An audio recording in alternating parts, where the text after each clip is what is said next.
사랑합니다. 축복합니다. 네, 사랑합니다. 반갑습니다. 축복합니다. 네, 기독교 역사상 가장 위대한 인물을 꼽으라고 한다면 여러분 누구를 꼽겠습니까? 아마 많은 분들이 사도 바울을 꼽을 것 같습니다. 그래서 나도 사도 바울과 같은 그러한 삶, 그러한 헌신, 그러한 복음의 열정 갖기를 원하는 분들이 많이 있습니다.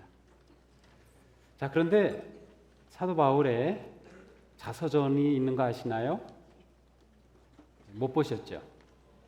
네, 사실은 빌립보서 3장이 사도 바울의 자서전입니다.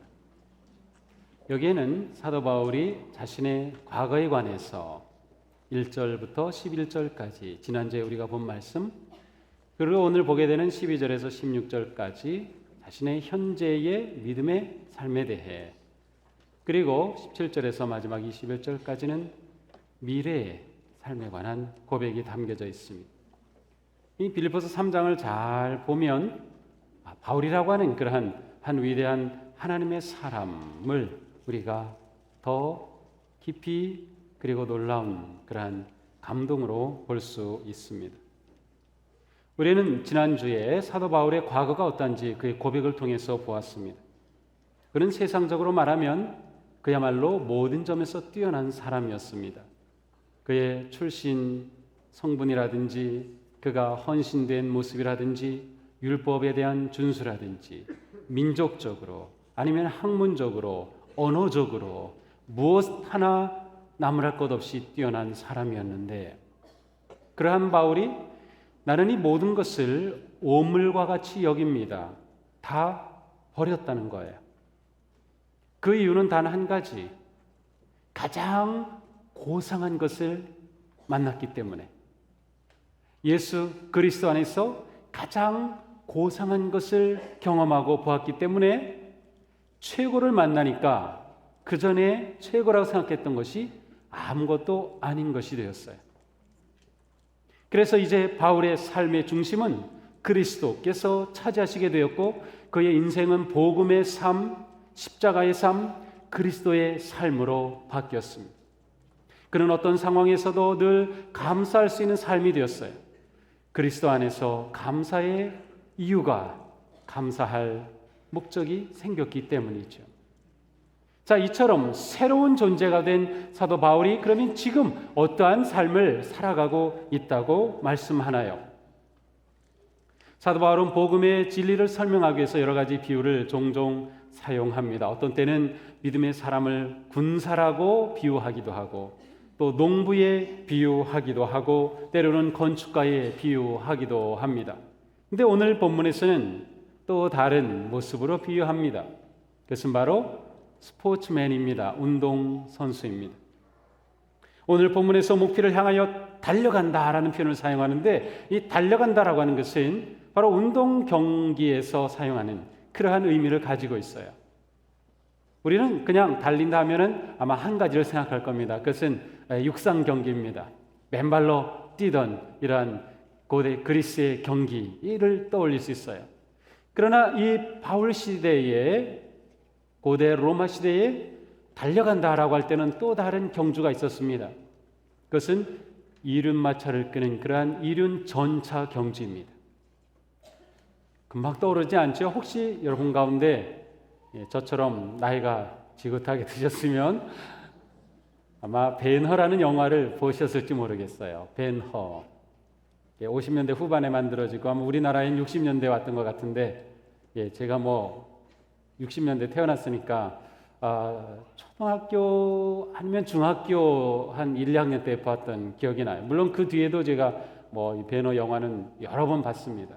근데 거기에는 벤허라고 하는 사람이 이제 주인공으로 나옵니다. 유대인입니다.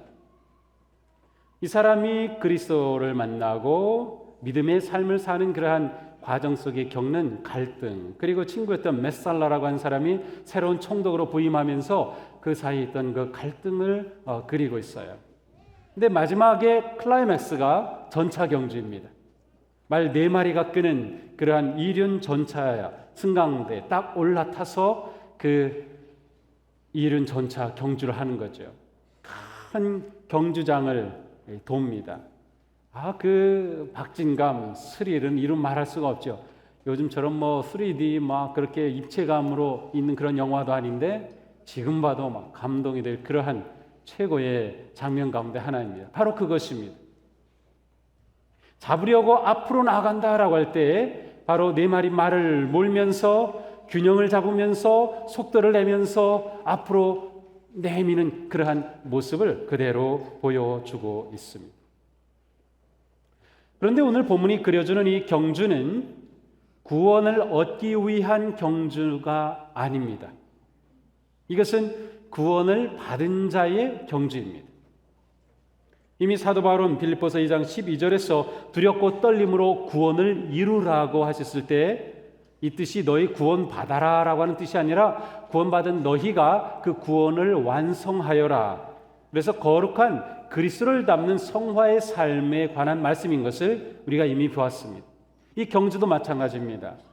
사도 바울은 그리스도 안에서 가장 고생한 것을 발견하였고 하나님의 사랑을 경험하였고 그리스도 안에서 새 사람이 된 그는 이제 새 사람이 된 자기로 현재를 나아가는, 경주하는, 그래서 이 경주를 통하여 하나님께서 기대하시는 온전한 자신의 믿음의 삶을 완성하는 그런 의미를 가지고 있습니다.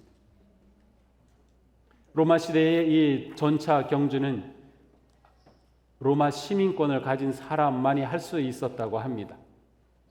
경주를 해서 이기든 지든 시민권은 유효합니다. 우리가 믿음의 경주를 잘 달리고 어떤 경우에는 좀 지체하기도 하고 좀 늦기도 하고 때로는 넘어지기도 하지만 우리가 구원받은 것은 확실합니다. 이 구원을 놓치는 건 아니에요. 그러나 우리의 믿음의 길을 잘 달려가야 하기 때문에 사도 바울은 바로 이 믿음의 경주를 말씀하고 있습니다. 그러면 진정한 믿음의 경주는 어떠한 모습으로 해야 될까요? 무엇보다 중요한 것은 거룩한 불만족입니다. 사실 이게 어울리지 않는 것 같죠. 불만한다는 건 좀 부정적인 의미인데 긍정적인 의미로 거룩한 불만족이다. 이런 이름을 붙여봤습니다. 자, 12절 13절에 말씀합니다. 내가 이미 얻은 것도 아니며 이미 목표점에 달하는 것도 아닙니다. 나는 그것을 붙들려고 쫓아가고 있습니다. 나는 아직 그것을 붙들었다고 생각하지 않습니다. 자, 사도 바울은 모든 것을 다 옛것을 버렸어요. 그것을 배설물로 여겼습니다. 그리고 그는 오직 지금 예수 그리스도 안에서 만족한 기쁨의 삶을 살고 있습니다. 그의 그 기쁨은 감옥에서도 빼앗기지 않은 그러한 기쁨이었습니다. 그러나 바울은 동시에 거룩한 불만족을 가지고 있었어요. 그 자리에 그냥 머물러 있지 않는다는 뜻입니다. 예수님이 나에게 기대하시는 모습, 내가 지금 성숙하고 닮아가야 할 모습이 있는데 아직 이루지 못했다고 하는 그러한 불만족이었습니다. 나는 좀 더 깊어져야 하고 좀 더 거룩한 그리스도를 닮아가는 삶을 살아야 한다고 하는 그러한 열망이 그에게는 있었던 것이에요. 그래서 다 이룬 게 아니라고 말씀하고 있어요. 이미 붙든 것이 아니라고 이야기하고 있습니다. 많은 그리스도인들은 어느 정도 신앙의 궤도에 오른 후에 그냥 그 자리에 머물고 있습니다. 제자리에서 맴돌고 있는 거죠. 어느 정도까지는 헌신하지만 그냥 거기까지만 하고 멈춥니다. 왜 1년, 2년이 지나도 별로 성숙한 모습이 드러나지 않습니다. 그것은 자신에 대한 거룩한 불만족이 없기 때문에 그래요. 내가 지금 이래서는 안 되는데 나는 더 그리스도를 닮아가야 하는데 나는 영적인 진보를 이루어야 하는데 라고 하는 그러한 거룩한 불만족을 갖지 못하게 되면 그러한 열정과 갈망이 없게 되면 그냥 현실에 만족하며 자기 만족에 빠지고 말게 됩니다. 사실 사도 바울이 그럴 만한 사람이었습니다. 그는 영적으로 그리스도를 만난 후에 누구도 따를 수 없을 그러한 놀라운 영적 성숙과 그러한 길을 걸어갔어요. 그럼에도 불구하고 바울은 내가 이룬 게 아니다. 내가 잡은 게 아니다 라고 고백하는 것이에요. 나는 더 그리스도를 닮아갈 수 있다. 나는 더 그리스도의 뜻을 이룰 수 있다라고 생각했던 거죠. 바로 우리에게 그와 같은 것이 있어야 합니다. 누가 성숙하나요? 성숙하는 사람은 내가 더 성숙해야 된다고 생각하는 사람입니다. 나는 됐어 라고 생각하는 사람은 더 이상 성숙하기를 멈추고 멈추는 순간 퇴보하게 되는 것이죠. 우리에게 많은 분들이 새로 오십니다. 예수님을 처음 믿는 분들도 계시고 또 다른 교회에서 신앙생활 잘 하시다가 이사 오시면서 또 새로 나오는 분들도 계셔요. 그러나 지난 삶이 어떠했든 내가 새로운 교회에서 새로운 그러한 믿음의 공동체에서 신앙생활하며 내가 더 신앙으로 깊어지고 높아지고 그리스도를 닮아가야지라고 하는 그러한 열망을 가지고 신앙생활하시는 분들을 보면 아주 믿음이 계속 자라납니다. 6개월 전이 다르고 1년 전이 다릅니다. 처음 오실 때는 그냥 새 가족이었는데 이제는 새 가족이 어떤 그런 모습이 없어졌을 뿐만 아니라 놀랍게 성숙하고 그리스도께 헌신된 모습을 보게 되면 정말 기쁘기 이를 데 없는 것이죠. 그러므로 사도 바울은 누구든지 성숙한 사람은 이와 같이 생각하십시오 라고 말해요. 누구든지 성숙한 사람은 나는 더 성숙할 자리에 있다라고 생각하라는 것입니다. 요한계시록 3장에 보면 4대 교회가 나오는데 이 4대 교회 사람들은 자기들은 정말 살아있다고 생각했어요. 한때는 그러했습니다. 그들은 영적으로 살아있는 그런 교회였어요. 그런데 주님은 그들에게 너희 죽었다라고 선언하셔요. 자기들은 살아있었지만 우리는 살아있어라고 안주하는 사이 그들도 모르는 사이 그들은 영적으로 죽어갔던 것입니다. 그뿐만 아니라 라오디게아 교회도 있습니다. 그 교회는 우리는 부요해라고 생각했어요. 우리는 풍족해. 그런데 그 자리에 그냥 머물게 될 때 주님은 너희 거지야 이렇게 말씀하셔요. 너희들은 완전히 영적인 거지구나. 성숙함의 열망이 사라졌을 때, 거룩한 불만족이 사라졌을 때 이런 현상들이 나타납니다. 우리의 삶이 온전히 성숙함을 갈망하게 될 때 거기에서 영적인 진보와 영적인 아름다운 그리스도를 향해 나아가는 성장이 나타나게 되는 거예요. 사도 바울이 바로 그것을 고백하였던 것입니다. 자, 그렇다면 이제 영적 불만족을 가진 사람이 어떻게 영적인 경주에 참여하고 나아갈까요? 13절에 말씀합니다. 내가 하는 일은 단 한 가지입니다. 내가 하는 일은 단 한 가지. 자, 거룩한 불만족을 가진 사람이 영적 성장을 위해 뛰어들 때 그에게 중요한 것은 단 한 가지입니다. 이 신앙생활을 잘하기 위해서는 내게 중요한 그 단 한 가지를 잡아야 합니다. 이것 놓치면 다른 거 잡아도 이루지 못할 그 단 한 가지입니다. 마가복음에 보면 재물이 많은 한 사람이 예수님께 와서 이렇게 묻습니다. 어떻게 하면 제가 영생을 얻을 수 있겠습니까? 그때 예수님은 이 사람에게 말씀하십니다. 너에게 한 가지 부족한 게 있다. 사실 이 사람은 율법을 잘 지키는 사람이었어요. 아주 부자였어요. 그런데 예수님은 그를 보실 때 그에게 부족한 한 가지를 봤어요. 너에게 부족한 거 한 가지 있어. 그런데 불행하게도 이 사람은 그 한 가지, 예수님이 가르쳐 주신 그 한 가지를 받아들이지 못해요. 그리고 근심하며 떠나갔습니다. 마가복음 10장에는 마리아와 마르다 이야기가 나옵니다. 예수님께서 어느 날 그 집을 찾아오셨어요. 그러니 예수님을 잘 대접하여야 하고 마르다가 열심히 일합니다. 그런데 이 동생 마리아는 일할 생각은 안 하고 예수님 발치에 앉아서 예수님의 말씀에 귀를 기울이고 있어요. 마르다가 예수님께 부탁하죠. 예수님, 마리아에게 좀 얘기해서 저 좀 도와주라고 해주세요. 그때 예수님이 뭐라고 말씀하시나요? 실상 필요한 것은 한 가지뿐이다. 마리아에게 그 중요한 한 가지 선택한 것, 내가 그것을 빼앗을 수 없다라고 말씀하십니다. 요한복음 9장에 한 시각장애인이 나옵니다. 그가 보지 못했는데 예수님이 고쳐주셔요. 그런데 예수님을 모함하는 많은 유대인들이 이 고침받은 시각장애인에게 와서 누가 너를 고쳐줬냐고 막 다그치면서 예수님을 모함하려고 합니다. 그때 이 사람이 말합니다. 내가 아는 것은 한 가지뿐입니다. 그것은 내가 눈이 멀었다가 지금은 보게 되었다는 것입니다. 이 사람에게서 가장 중요한 한 가지는 보지 못하던 내가 그분으로 말미암아 보게 되었다는 그 사실, 그것만으로 충분했어요. 다른 거 다 필요 없었습니다. 자, 우리가 그리스도인으로서 영적 경주에 승리하려면 우리는 오직 한 가지에 집중해야 합니다. 근데 사도 바울의 그 한 가지는 무엇이었습니까? 오직 한 일, 한 가지, 즉 뒤에 있는 것은 잊어버리고 앞에 있는 것을 잡으려고 나아가는 것. 내가 지금 영적 경주에, 신앙의 경주에 참여하고 있는 이 일에 집중하는 것입니다. 경주에 참여하는 사람이 다른데 한눈 판다는 것은 생각할 수 없는 일입니다. 100m를 달린 사람이 누가 응원하나 쳐다보면서 두리번거리면서 달릴 틈이 없습니다. 선수는 자기가 참여하는 경주에 집중하는 것이죠.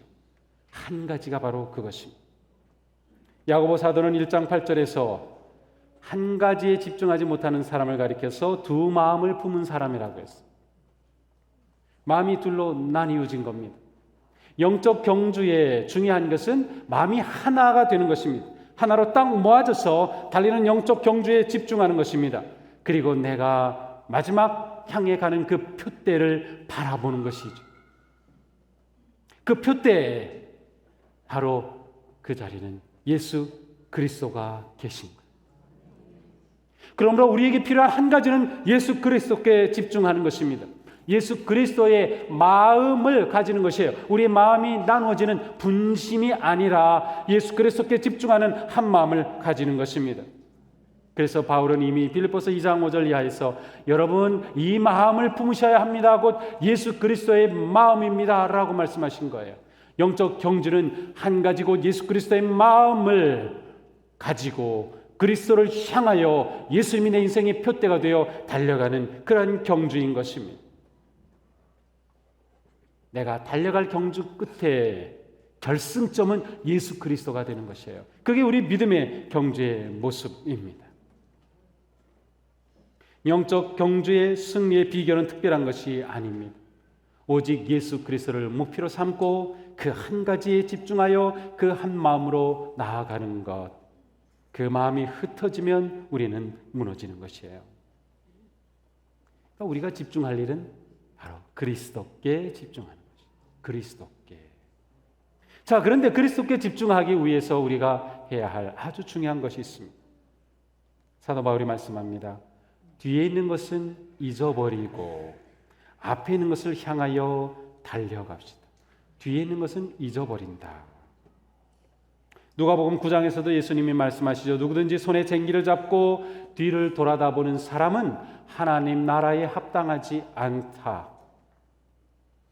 뒤를 돌아보는 사람은 하나님 나라에 합당하지 않다. 바로 오늘의 말씀과 같은 의미입니다. 뒤에 있는 것은 잊어버려라. 잊어버린다는 것은 무슨 의미일까요? 기억하지 못하는 것인가요? 그러면 치매에 걸리는 거죠. 기억을 잃어버린 것처럼 또 슬픈 인생이 어디 있겠어요? 그 아름다운 모든 기억이 다 사라져가지고 그냥 백지인 인생이 되는 거죠. 뒤에 있는 것을 잊어버려라. 그런 의미는 아닙니다. 그 의미는 내 뒤에 있는 그것이 내가 지금 달려가는 경주에 영향을 미치지 못하게 하라는 것이에요. 뒤에서 이렇게 올무로 잡지 못하게 하라는 것이에요. 내가 달려가는 경주에 방해물이 되지 않게 하라는 것이에요. 무엇이? 뒤에 있는 것, 과거의 일이 그렇게 되지 못하게 하라는 거예요. 우리는 모두 과거에 구속되지 않은 자유인이라고 하는 사실입니다. 우리는 예수 그리스도 안에서 모든 죄 사함을 받았으며 영원한 생명을 얻었으며 하늘나라의 시민권을 받은 자들입니다. 그러한 우리가 다시금 뒤로 돌아가는, 그래서 뒤의 일들이 내 삶에, 그리스도를 향해 달려가는 내 삶을 얽어매는 일이 없게 하라는 뜻입니다. 주님도 우리를 기억하지 않으시고 다 잊어버리셔요. 무엇을 잊어버리나요? 히브리서 10장 17절입니다. 나는 그들의 죄와 그들의 불법을 더 이상 기억하지 않겠다. 자, 주님은 우리의 과거를 더 이상 기억하지 않으셔요. 그런데 우리가 자꾸 과거를 돌아보면서 그 죄에 얽매이지 말라는 것이에요. 그 삶은 결코 앞으로 전진해서 나아가지 못합니다. 만약 우리가 과거의 부끄러움, 과거의 실패, 과거의 죄, 그러한 것을 계속 꺼내들고 주님 앞에 울고 한다면 주님은 속상하실 거예요. 주님, 제가 이러한 것 또 마음이 아파서 들고 났어요. 그게 뭔데? 주님은 진짜로 잊어버리셨어요. 우리의 과거를 다 기억하지 못하신다고 했어요. 우리 믿음의 경주를 얽어매는 것이 있어서는 안 된다고 하는 것이죠. 우리는 표대를 향하여 한 걸음 한 걸음 믿음으로 나아갑니다. 그러기에 우리는 과감하게 과거를 끊어야 하는 것입니다. 우리의 잘못된 생활 습관도 끊어야 하고 죄에 매여 있는 것도 끊어야 하며 우리는 계속해서 끊는 것이에요. 그러니까 믿음의 경주의 중요한 것은 하나에 집중하는 것, 표대를 향하여 나아가는 것, 한 마음으로 나아가는 것, 그리고 끊임없이 옛 것은, 지나간 것은 끊어버리는 것입니다. 다시금 내 뒤를 잡지 못하게 하는 것이죠. 사도 바울은 디모데전서 1장에서 자신의 과거를 부끄럽게 고백하였어요. 나는 죄인 중에 죄인, 죄인의 괴수, 나는 죄인의 두목입니다 라고 말하였어요. 그러나 그는 그 과거에 얽매이지는 않았어요. 자기가 과거에 누구였던 것을 그는 알고 있었고 오히려 그것이 하나님의 놀라운 구속과 사랑의 은혜, 예수 그리스도의 그 엄청난 십자가의 은총을 드러내는 그러한 것이 되었을 뿐 그것이 앞으로 나아가는 그의 걸음을 얽어매지는 못하였던 것이죠. 그래서 우리가 살아가는 믿음의 삶에서 매우 중요한 것입니다. 창세기에 나오는 요셉은 형들의 미움을 받아서 10대에 이집트로 팔려가죠. 그곳에서 노예 생활을 하죠. 거기서 조금 일어날 만하면 모함을 받아서 감옥에 들어가고 거기서 나올 것 같은데 또 잊어버리고 잊힌 자가 되죠. 그러나 그는 그 고난의 연속 속에서도 과거에 얽매이지 않았어요. 그가 과거에 얽매였다면 형들을 원망하고 미워하면서 분한 마음 가지고 살았을 거예요. 그러나 그는 오직 하나님을 신뢰했어요. 하나님께서 내 인생을 인도하실 것을, 하나님께서 내 인생이 놀라운 행하실 것을 기대하였어요. 어떻게 할 수 있느냐? 창세기 50장 20절에 이렇게 말합니다. 형들은 나를 해하려고 하였지만 하나님은 그것을 선으로 바꾸사 오늘과 같이 많은 백성의 생명을 구원하게 하셨습니다. 신앙생활을 잘하는 분들은 과거를 잘 정리하시고 그리스도 안에서, 십자가 안에서 자꾸 얽매일 필요가 없어요. 결코 우리에게 도움이 되지 않는 것이죠. 너무나 많은 그리스도인들이 과거에 얽매여 살아가고 있습니다. 그것은 뒤를 돌아보며 경주하려는 것과 같은 어리석은 모습입니다. 하나님은 이미 기억지도 아니하시는 것을 자꾸만 기억하는 것은 부끄러운 일입니다. 더 나아가 우리의 영광스러운 과거도 잊어버려야 합니다. 미국에서 이민자들과 함께 살다 보면 왕년의 이야기를 하는 분들이 꽤 있어요. 아, 왕년에 나는 이랬는데, 왕년에. 네, 대단하더라고요. 그렇지만 그게 다 무엇입니까? 당장 지금 와서 이민자로 살아가려면 그곳에서 일해야 합니다. 세탁소에서도 일하고 청소 일도 하고 일을 해야 해요. 부끄러운 게 아니에요. 왕년에 타령만 하면서 내가 이런 거 할 처지가 뭐 이런 사람이 아닌데 그건 다 부질없는 것이에요. 우리의 과거의 모든 것, 자랑스러운 것, 영광스러운 것까지도 다 내려놓고 우리는 오직 그리스도를 향해서 나아가게 될 때 우리의 믿음의 경주는 승리의 걸음을 달리게 되는 것입니다. 그러므로 우리의 뒤의 것은 잊어버립시다. 잊어버려요. 자꾸 붙잡지 마세요. 자꾸 캐우지 마세요. 자, 이제 14절에 말씀합니다. 우리는 목표점을 바라보고 달려갑니다. 그렇습니다. 성도는 목표를 향해 달려갑니다. 그래서 달려간다라고 하는 것은 아주 힘을 다해 집중해서 나아간다는 뜻이에요. 영어로는 press on이라고 되어 있어요. 레이프레스라고 하면 이 세탁업 하는 분들은 아실 거예요. 이게 그냥 뜨거운 김 가지고 쫙 눌렀다 떼면은 옷이 아주 깔끔하게 되는 프레스가 있어요. 그것처럼 그리스도를 향해, 표대를 향해 집중해서 나아가자. 원래 이 의미는 사냥감을 쫓는 그러한 사냥꾼 아니면 먹잇감을 쫓는 그러한 맹수의 모습을 가리키고 있어요. 그것을 잡으려고 뒤에서 그냥 집요하게 쫓아가는 그러한 모습입니다. 그렇습니다. 믿음의 경주를 그와 같이 하자는 거예요. 저는 이것을 전력 질주하는 그러한 모습이라고 생각해 보았습니다. 전력 질주하는 우리의 믿음의 경주. 그러나 여기서 중요한 것이 있는데 규칙을 지키는 것이에요. 믿음의 경주에도 규칙이 있습니다. 16절에서 말씀합니다. 우리가 어느 단계에 이르렀든지 그 단계에 맞추어서 행합시다. 그 단계에 맞는 규칙이 있어요. 그 단계에 맞추어서 행하자라고 말씀. 88 올림픽 때 100m 최고의 하이라이트죠. 그리고 나서 이 마라톤으로 끝나는데 이 100m 결승전 1등으로 들어온 선수가 벤 존슨이라는 사람이 있어요. 막 그냥 엄청나죠. 얼굴도 이렇게 둥그런 그런 흑인 선수였는데 카나다 선수죠. 1등으로 들어와서 뭐 깃발을 날리고 막 돌았는데 그 다음 날 이 약물 검사에서 걸렸어요. 그래가지고 그날로 박탈되죠. 그리고 미국 선수에게 넘어갔습니다. 믿음의 경주도 규칙을 지켜야 합니다. 믿음의 경주의 방식이 있어요. 믿음의 경주를 이기는 길이 있어요. 믿음의 경주에서 피해야 할 것이 있어요. 믿음의 경주에서 지혜를 얻어야 해요. 이 믿음의 경주에도 규칙이 있습니다. 디모데 후서 2장 5절에 말씀합니다. 운동선수가 월계관을 얻으려면 규칙대로 경기를 해야 합니다. 사도 바울이 경기를 말할 때는 항상 규칙을 염두에 두고 있음을 알 수 있어요. 믿음의 경주에 규칙이 있습니다. 그 규칙이 무엇인가요? 바로 하나님의 말씀. 우리가 믿음의 경주를 하는 방식이 규칙이 담겨져 있습니다. 그러므로 말씀 없이 믿음의 경주를 승리할 수는 없습니다.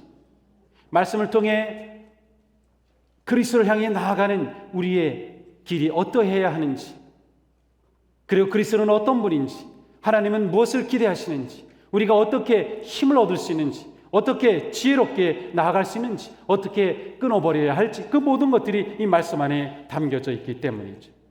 말씀 없이 경주에 이기려고 합니까? 아무리 열심히 뛰어도 실격입니다. 알 수 없으니까. 그러기에 우리가 말씀에 집중하는 것입니다. 결코 말씀을 놓치면 안 돼요. 말씀을 계속 읽으셔야 합니다. 읽으셔야 합니다. 말씀을 묵상하셔야 합니다. 예배 가운데 말씀을 잘 들어야 합니다. 때로는 말씀을 암송해야 합니다. 말씀을 잘 지켜야 합니다. 성경 공부한다, 사경에 한다. 그러면 그런 자리 놓치면 안 됩니다. 영적 경주에 필요한 것이기 때문입니다. 말씀을 들여다보니 하나님께서 우리의 영적 경주 가운데 우리를 만나주시고 우리 가운데 역사하시고 응답하시는 놀라운 길이 있어요. 바로 기도입니다. 그러니 우리의 영적 경주는 말씀과 기도 없이 승리를 경험할 수 없습니다. 우리는 말씀과 기도로 거룩한 교회가 되기를 원합니다. 말씀과 기도로 우리는 거룩한 삶에 승리하는 것입니다. 말씀과 기도로 우리는 온전히 그리스도를 닮아가는 것이죠. 사랑하는 성도 여러분, 여러분의 믿음의 경주는 어떠합니까? 잘 달리고 있습니까? 뒤에 것에 얽매여 있지는 않습니까? 규칙을 어기고 있지는 않습니까? 그냥 멈춰 있지는 않습니까? 이 시간 우리가 다시금 일어서서 그리스도를 향하여, 둯대를 향하여 달려가는 믿음의 경주를 다시 함께 달려갑시다. 우리는 계속 뻗어갈 것입니다. 우리는 계속 성숙할 것입니다. 우리는 예수 그리스도를 닮아갈 것입니다. 사람들이 우리를 보면서 예수 닮았다고 말해줄 그날이 있을 것입니다. 우리가 한 마음으로 그리스도를 향해 그리스도를 닮아 과거를 잘라버리고 예수 그리스도의 그 모습을 향하여 계속해서 전진하고 질주할 때 우리 가운데 놀라운 역사들이 일어날 줄로 믿습니다.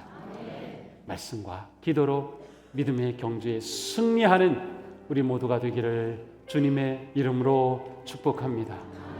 기도하겠습니다.